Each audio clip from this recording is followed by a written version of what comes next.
Hey everyone, it's Irina and I'm so excited to be back on my channel to share my latest adventure with you, Camino Le Puy. This is my 5th Camino in just 2 years. It's just the beginning, but very soon I'm about to witness how unbelievable the magic on this Camino will be. The synchronicities, the people I'll meet, the signs and the surprises, all of it is going to blow my mind. This Camino will eventually go above and beyond anything I could have ever imagined. What makes this Camino so different and what's so special about it? Follow me to find out as this extraordinary journey unfolds. Stay tuned.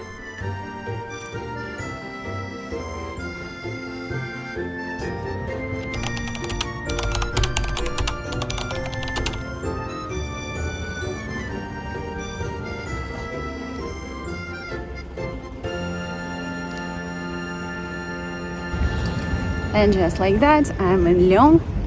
I'm going to take a train to the city. Today I'm gonna visit, and tomorrow taking a train to Le Puy.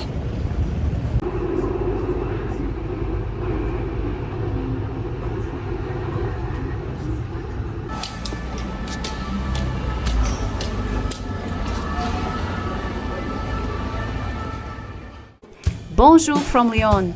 I've just arrived and I'm heading straight to the hostel to drop off my bag.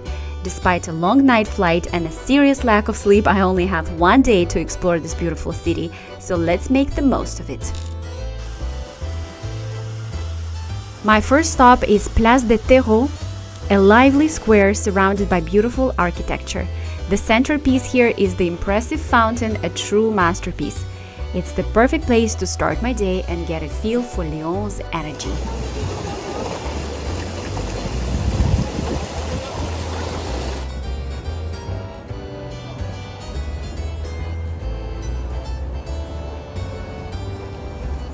Lyon is famous for its murals, which are a significant part of the city's cultural identity, and I couldn't miss seeing one of them, which is La Bibliothèque de la Cité, the city library.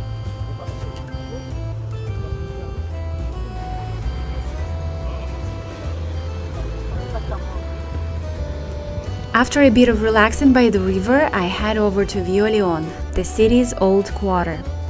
This area is one of the largest Renaissance districts in Europe, filled with narrow cobblestone streets, colorful buildings, and charming courtyards. One of the gems of Old Lyon is the Tour Rose, the Pink Tower. This building is part of Lyon's unique hidden passageways that connect streets through courtyards. These passageways were once used by silk merchants, and they're a fascinating part of Lyon's history.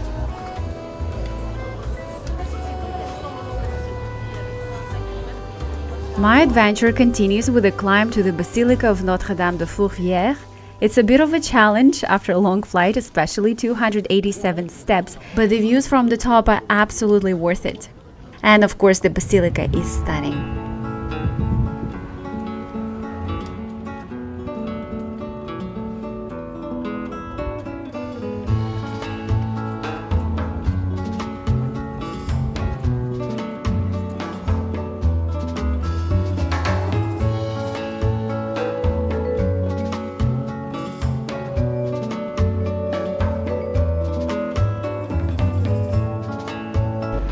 People climbing from all the way down to go see the Basilica.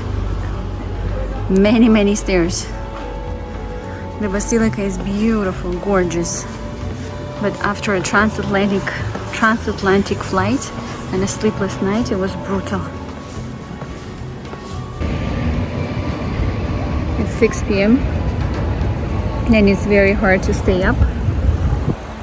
If I could, I would just go to bed straight away. But no, otherwise jet lag. I have to stay up and wait for food. If you want to try Lyon's famous food culture, definitely plan ahead and book a table at a bouchon. These traditional restaurants serve hearty local dishes in a cozy setting, and the experience usually takes about 2 hours. When I was there, everything was booked, and obviously I didn't plan in advance, so I managed to find a spot at a smaller local bouchon, and it was still amazing. But next time I would definitely go for a full experience.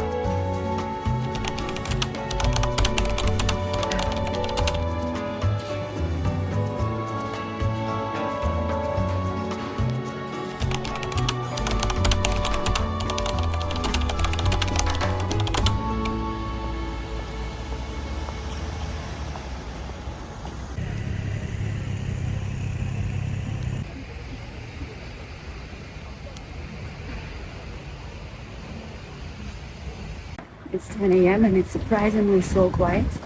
I'm heading to Decathlon. I'm still hesitating to buy the sticks. I'm in a conflict. Do I need the sticks or not? I did San Salvador without the walking sticks. Can I do this one without? Because I always need my hands to film. Do I really need the sticks? I don't know.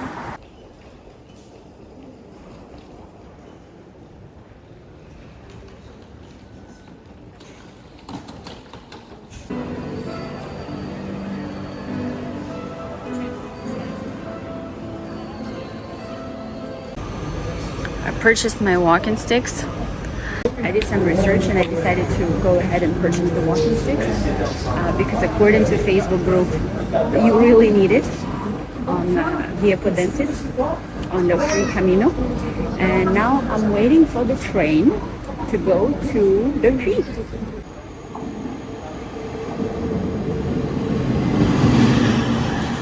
As I leave Lyon, the journey to Le Puy begins with a train to Saint-Étienne and a quick switch to the second train. It's on that second leg that the Camino energy starts to build, seeing other pilgrims with their backpacks, hiking poles, and a spark of excitement in their eyes. It's in that moment that it really hits me. I'm about to begin another adventure. Every Camino, I step into the unknown. I prepare as little as possible. No plans, no fixed expectations. I don't know the landscape, the people I'll meet, or the accommodations I'll find. That uncertainty is part of the magic.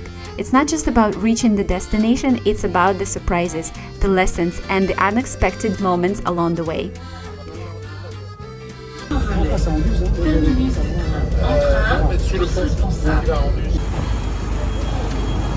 Bienvenue!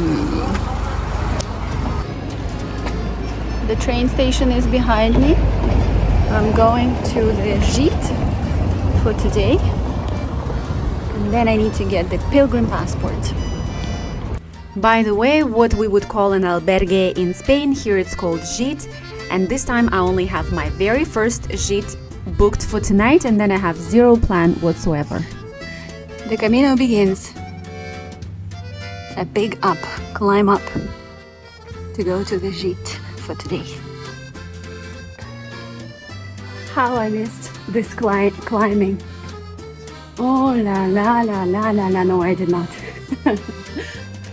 I did not miss those climbs. I think it's a holiday or something because I see a lot of people wearing traditional clothes. I need to ask what it is. I head straight to my gîte Saint-Jacques, which is located right in the heart of Old City, close to the cathedral. It's run by volunteers, and the moment I stepped through the door, I was immediately welcomed with such warmth and hospitality. The sense of community was so strong that I completely forgot to film everything and the beautiful ambiance around me. And I was given the best room, or let's be honest, a cubicle on the premises, with an amazing view, a perfect start to my journey. So here you leave your backpacks and your shoes, your sticks. You take all the stuff you need in the box like this, and then you go into your room. What a reception we got at the Gîte Saint-Jacques. It's as if you're welcomed in the family. They're so caring, nice. I already like it. And they say it's like that on Camino Le Puy. It's very different so far, and this is exactly what I've heard. And the lady who recommended me this Camino, she said it's like every night, the reception, it's as if like a red carpet. It's amazing. So we'll see how it goes, but so far, wow. I head over to the cathedral to get my pilgrim passport, and I'm following this mysterious gentleman in a costume. At this point, I still have no idea what's going on in the city, but I'm intrigued. Next to the cathedral, there is also Maison Saint-Jacques, which is a welcome center for pilgrims, and they're open in the afternoon and they welcome new pilgrims with a welcome cocktail, and you can get any information you might need, meet fellow pilgrims, and it helps you feel part of the community right from the beginning of your journey.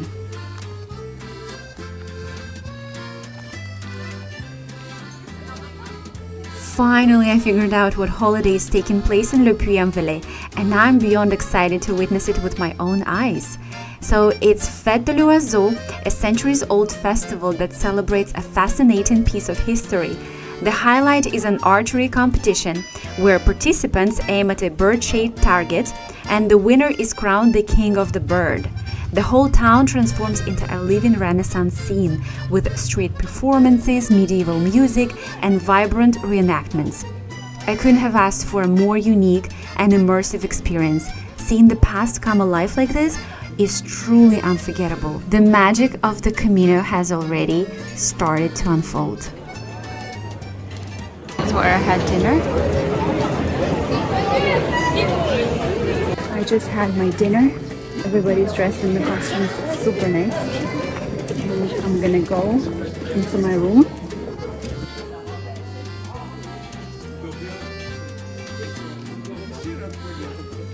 It's a super early start. Tomorrow we're starting at 6:15.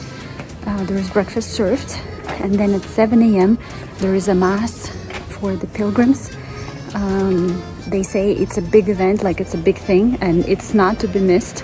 It's something super special, and we're all starting to walk at 7 a.m. right after the mass.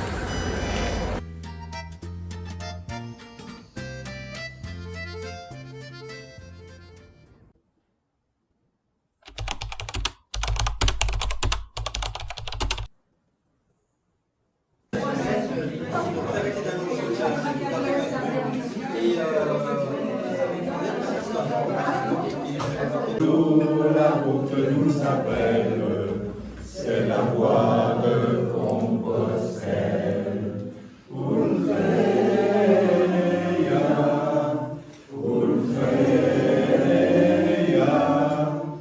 Jesus Dea.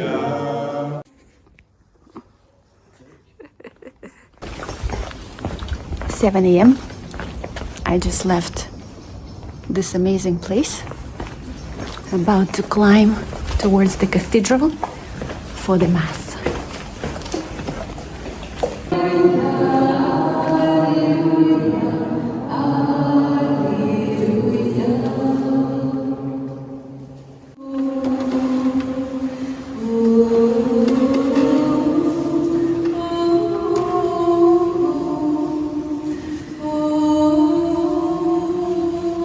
Parce que les annales que nous avons de ces époques nous racontent qu'il y avait jusqu'à 400 000 pèlerins ici dans les rues du Puy pour les fêtes de Notre-Dame.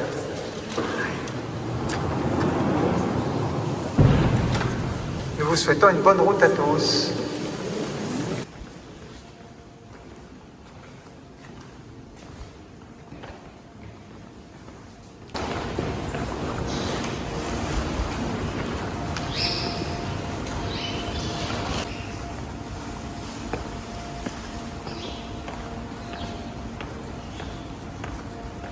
And just like that, 8 a.m., I'm starting my Camino.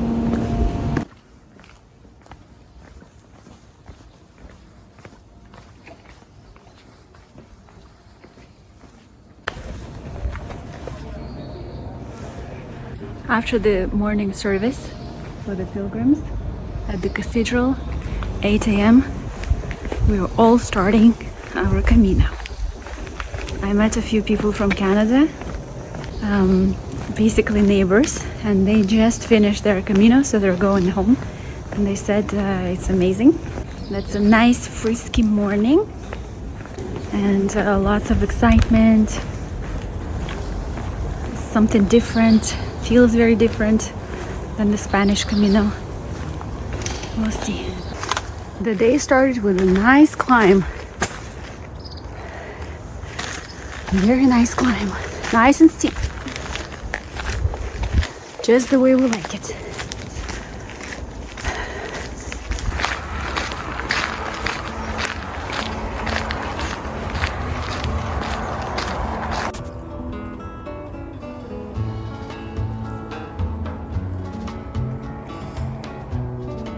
Okay, so far, based on what I've seen, 90% of people are in their 60s, 50s, 60s, 70s, like French couples. 90% are French. They did a sondage at the cathedral. There were a few people from Switzerland, 1 person from Brazil, 3 people from Canada, a few from the United States, Germany, and then the rest were French people. The signs on this Camino are the white and red lines, and over there that means that's the wrong way when they're crossed. So here I am starting my Camino Le Puy, also known as Via Podiensis. It's one of the oldest pilgrimage routes in Europe. This Camino has a rich history dating back to medieval times, and it's one of the 4 main French routes that lead to Saint-Privat-d'Allier, where it connects to the Camino Frances in Spain. At this point, I'm planning to walk the entire Camino and finish in Saint-Privat-d'Allier, all 760 kilometers. I've got plenty of time and I'm excited to dive into the journey. But as you'll see later, this Camino has its own plan, and who knows if I'll actually finish the entire route. So it's my first day and I'm learning about this Camino on the go, and I'm planning my days on the go as well, because after walking Camino San Salvador and Camino Inglés earlier this year in June, I actually wasn't planning on walking again, but then all of a sudden things aligned and I bought my tickets 5 days before the departure. So the magic of the Camino started before I even left, and I'm gonna repeat again and again and again throughout my entire Camino that this Camino is something else. Approaching Saint Christophe, the first stop. We've done, I would say, about 8.59 kilometers. No, there was no cafes, there was no coffee shops, there was nothing in this village, so no break yet deserved. The Lord.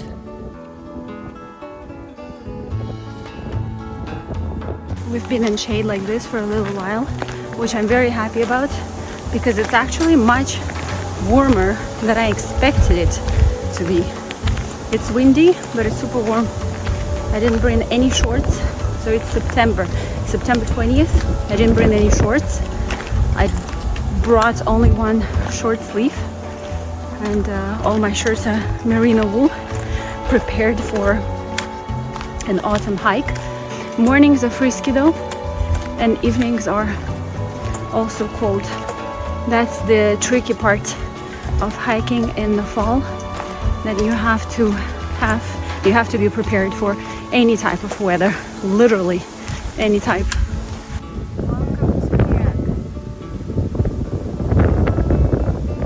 Please, Liak, please, I hope there is a cafe.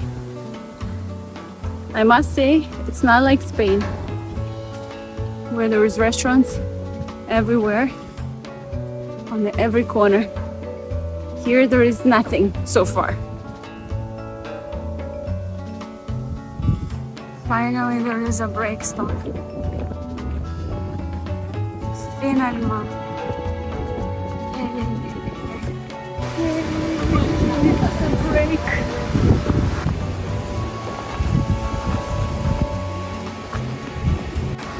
That was a nice little stop. I had a pasta salad and a coffee, and I met a lovely girl from United States, Amy. Well rested, back on the road.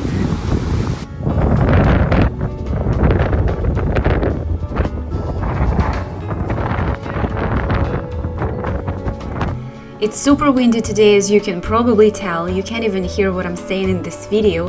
That's how windy it is. But the landscape is absolutely stunning. We're walking through the beautiful Aubrac region, which is vast and peaceful, with wide open fields and rolling hills. As for the landscape in general, it's a little too early to say because this is the first day, but I can tell you, overall, this Camino is different from the other Caminos I've walked in Spain. Maybe not San Salvador though. Here there is not much road walking, very little in fact. Instead, it's a mix of grasslands, small forests, and some rocky patches with lots of ups and downs. And those climbs can be really challenging, especially on rainy days. So very good rain gear and shoes are definitely recommended. This is how it is. Very rocky.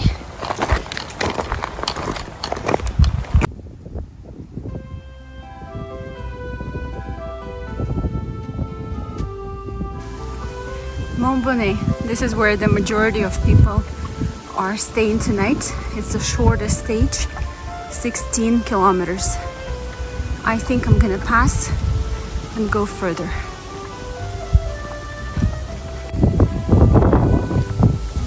Just past the village where the majority of people are staying tonight. And I must say the countryside and the villages in France look different from the ones in Spain. I'm biased towards Spain. It's one of the gîtes in Montbonnet.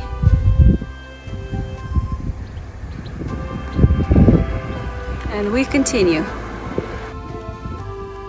As for the first day, it's always a challenge because the body is not used to walking yet. The muscles are a bit stiff and I'm definitely feeling the weight of my pack, plus the jet lag. My right knee is always the weak spot and it's definitely letting me know today that I need to take it easy and be gentle with it. A bit of climbing at the end of the day, also classic. Finally a flat road. After a long climb.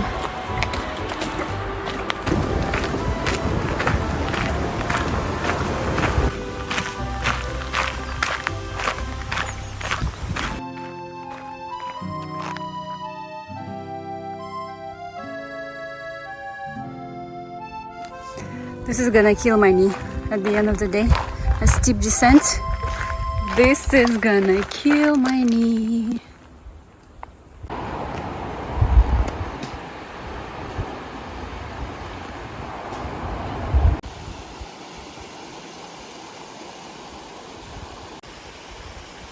Later on, I learned that this is kind of a rule on this Camino. After each village, there is usually a climb up, and then to get into the next village, there is always a descent. It becomes a bit of a pattern as I move forward. Finally, after a long day of walking and that big descent, I'm arriving at Saint-Privat, the end of this leg of the journey. I'm heading to my gîte for the night, and I'm really excited to see what it's like. Tonight I'll have dinner with the other pilgrims and I'm just so looking forward to that. It's been a while and I've really missed this sense of community.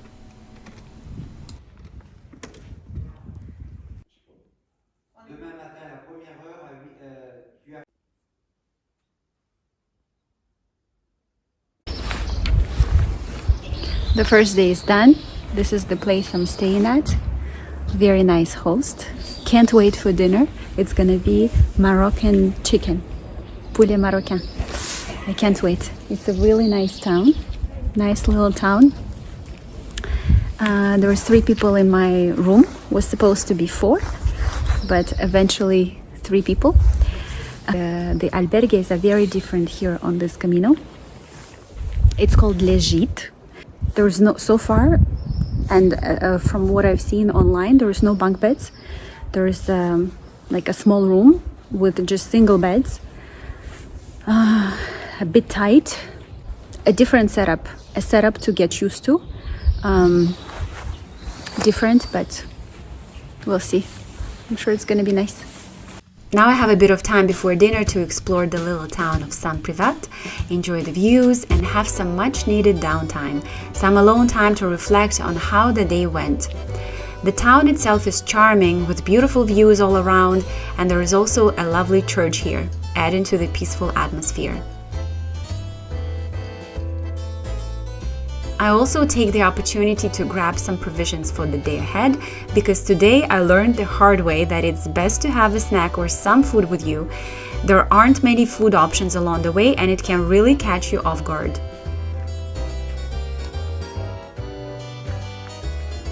With this beautiful view, I'm going to tell you how the day 1 went. So I walked for about 24 kilometers from Le Puy to Saint-Privat. The walk was interesting, hilly, up and down, and actually very different from all the other Caminos. It was really rocky, and some places to go down, it was kind of challenging. The sticks will be very helpful. The gîtes, the accommodations are very different as well from all the other Caminos that I've ever done.